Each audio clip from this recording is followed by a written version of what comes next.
Dan untuk itu kerajaan telah memutuskan untuk melaksanakan Perintah Kawalan Pergerakan PKP atau MCO untuk tempoh 14 hari bermula jam 12.01 tengah malam Rabu 13 Januari 2021 hinggalah 26 Januari 2021. Perintah ini melibatkan 3 peringkat pelaksanaan seperti berikut. Pertama, PKP ke atas 6 buah negeri. Saya sebutkan 6 buah negeri. Apa dia negeri itu? Iaitu Pulau Pinang, Selangor, wilayah Persekutuan, ini masuk Kuala Lumpur, Putrajaya dan Labuan, Melaka, Johor dan Sabah. Ini PKP. Kedua, PKP bersyarat, PKP-B. Yang ini juga ke atas 6 buah lagi negeri, iaitu Negeri Pahang, Perak, Negeri Sembilan, Kedah, Terengganu dan Kelantan. Ketiga ialah PKP pemulihan. Macam mana yang pernah kita buat dahulu, PKP-P. Ini akan dilaksanakan untuk negeri Perlis dan Sarawak dan akan diteruskan sepanjang tempoh ini. Negeri-negeri yang dikenakan PKP yang saya sebutkan tadi adalah negeri yang berisiko tinggi.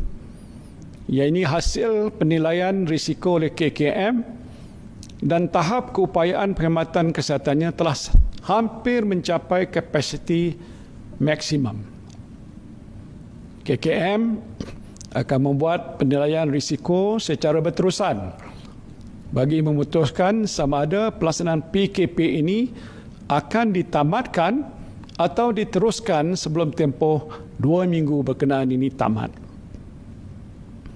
Saudara dan saudari sekalian, bagi mengurangkan risiko jangkitan dan memutuskan rantaian COVID-19 ini, aktiviti sosial, saya sebut lagi aktiviti sosial yang melibatkan perkumpulan ramai seperti kenduri kahwin, persidangan, perarakan keagamaan termasuk Taipusam, Tahun Baru Cina, mesyuarat, seminar, kursus dan sukan berkumpulan adalah tidak dibenarkan sama sekali. Saya sebut sekali lagi, tidak dibenarkan sama sekali. Bagaimanapun bagi negeri-negeri di bawah pelaksanaan PKP-P, iaitu pemulihan, aktiviti sosial adalah dibenarkan tertakluk kepada pematuhan SOP yang ketat. Pergerakan rentas negeri, ini ramai yang berminat nak tahu.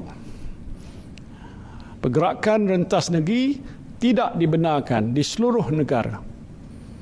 Untuk bagi manakala bagi kawasan PKP, pergerakan rentas daerah juga tidak dibenarkan. Rentas negeri tak boleh, rentas daerah pun tidak dibenarkan. Jadi susulan larangan pergerakan merentas negeri dan daerah ini, operasi sekatan jalan SJR akan mula berkuat kuasa pada jam 12.01 tengah malam Rabu 13 Januari 2021. Dan bagi negeri yang dilaksanakan PKP, pergerakan anda adalah terhad di dalam 10 km radius saja. Bagi tujuan membeli barangan keperluan dari pasar raya atau kedai runcit yang berdekatan, hanya dua orang anggota isi rumah yang dibenarkan untuk keluar dan berada dalam kenderaan yang sama. Mana-mana individu yang melanggar larangan ini boleh dikenakan kompaun maksimum RM1,000. Bagi sektor ekonomi pula, ini penting. Kerajaan telah mengenal pasti 5 sektor yang dibenarkan beroperasi yang dikategorikan sebagai sektor ekonomi perlu ataupun essential economic sector.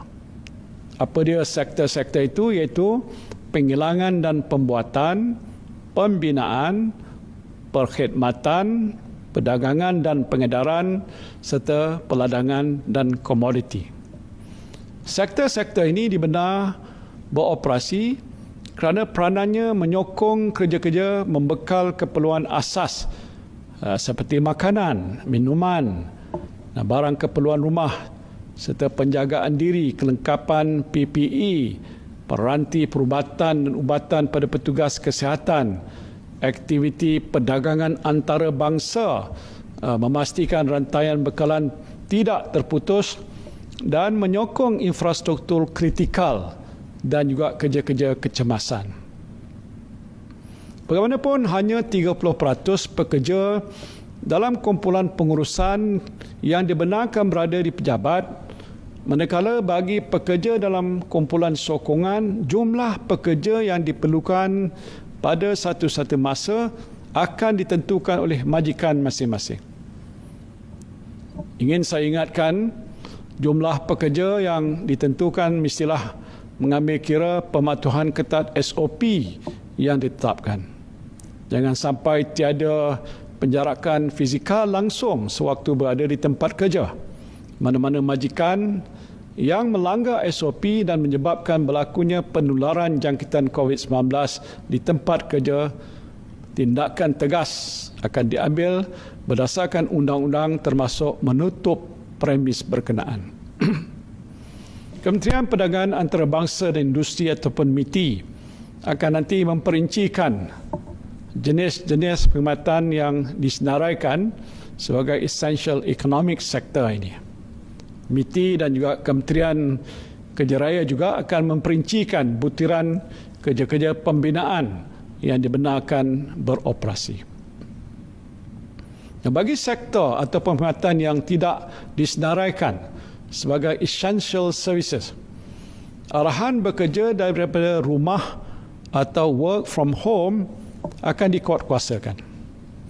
Semua majikan mesti mematuhi arahan ini untuk mengurangkan pergerakan di dalam komuniti, terutamanya di kawasan yang berkepadatan tinggi. Hanya dengan langkah ini kita dapat mengurangkan risiko jangkitan COVID-19 di tempat kerja. Sepanjang pelaksanaan PKP, kedai makan dan gerai penjaja dibenarkan beroperasi hanya untuk perkhidmatan take away. Tadi tak boleh makan dalam kedai ataupun warung. Manakala bagi kawasan PKPB dan PKPP, kedua-duanya dibenarkan beroperasi seperti biasa mengikut SOP yang telah ditetapkan.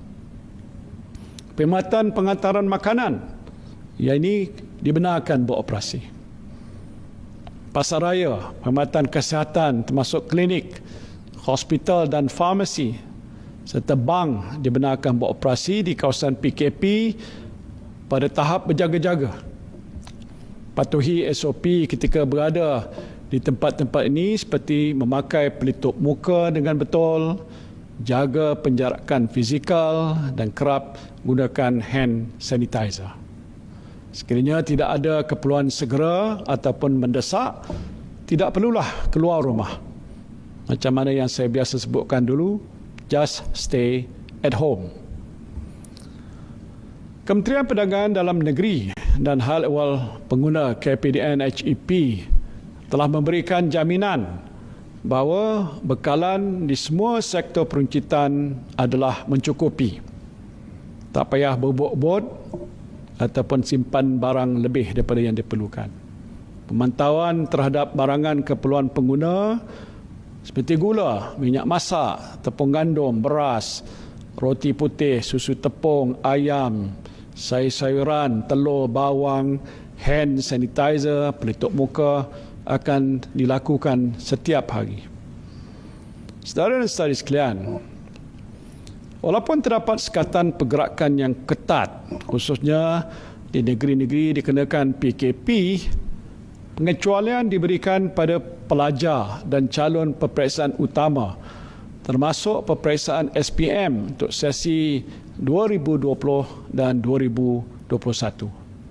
Mereka ini dibenarkan hadir ke sekolah dengan SOP yang ketat. Pihak Kementerian Pelajaran Malaysia akan nanti memperincikan SOP ini. Bagi aktiviti keagamaan, hanya ahli jawatankuasa masjid atau rumah ibadat dibenarkan hadir. Inilah di negeri yang dilaksanakan PKP dengan jumlah maksimumnya 5 orang. Dan bagi negeri yang dikenakan PKPP dan PKPB, aktiviti keagamaan masih dibenarkan dengan bilangan kehadiran minimum yang ditetapkan di dalam SOP. Pihak berkuasa agama negeri disaran untuk memberikan penetapan yang bersesuaian dalam nak menetapkan jumlah kehadiran yang dibenarkan.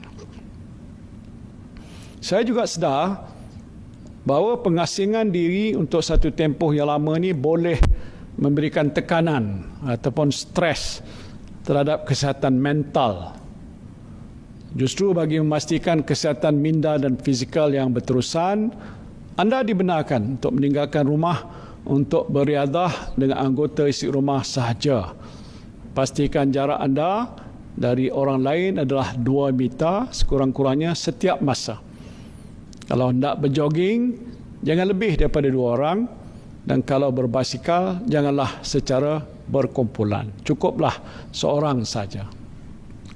Saudara dan saudari yang saya hormati, tempoh 2 minggu yang akan datang ini amatlah penting untuk bukan saja diri kita tetapi juga seluruh negara. Semua kebebasan yang kita korbankan ini terputus hubungan dengan rakan-rakan, berada dalam isolasi di rumah dan kesukaran untuk melakukan aktiviti sosial di luar akan mampu menyelamatkan nyawa kita semua. Virus ini sekarang ini telah pun berada di dalam komuniti dan virus ini sekarang ini hidup bersama kita. Jadi janganlah kita merasa terlalu selesa dan akhirnya mengabaikan langkah-langkah pencegahan yang begitu mudah untuk kita amalkan seperti kerap mencuci tangan dengan sabun, memakai pelitup muka dengan betul, jaga jarak fizikal dan elakkan dari bersentuhan. Saya ingin mengajak pemimpin-pemimpin masyarakat ataupun community leaders untuk menjaga dan melindungi komuniti masing-masing daripada menjadi tempat penurunan jangkitan COVID-19. Anda semua adalah frontliners di dalam komuniti anda dalam perjuangan kita melawan virus ini. Jalinkan kerjasama dengan pejabat kesihatan daerah, klinik-klinik kesihatan komuniti dan juga majlis daerah untuk mendidik warga komuniti anda supaya mereka juga tahu bagaimana cara terbaik untuk mencegah jangkitan COVID-19 ini. Sebagai bukti komitmen kerajaan untuk memperkasakan komuniti, satu jawatankuasa peringkat tinggi yang dipengerusikan oleh Ketua Setiausaha Negara bersama dengan Menteri Tugas-Tugas Khas telah pun dibentuk untuk memastikan pelaksanaan langkah pemerkasaan komuniti dengan lebih berkesan lagi. Anggaplah bahawa virus tersebut berada di dalam diri kita agar kita sentiasa berwaspada dan tidak leka dalam mematuhi SOP yang ditetapkan. Kita bergelak ketawa di luar bersama rakan dan keluarga tetapi kita sering lupa segala SOP dan petugas-petugas kesihatan kita yang bertungkus lumus mengorbankan masa bersama keluarga dan mengeluh bersendirian untuk mengawal penularan jangkitan COVID-19 ini.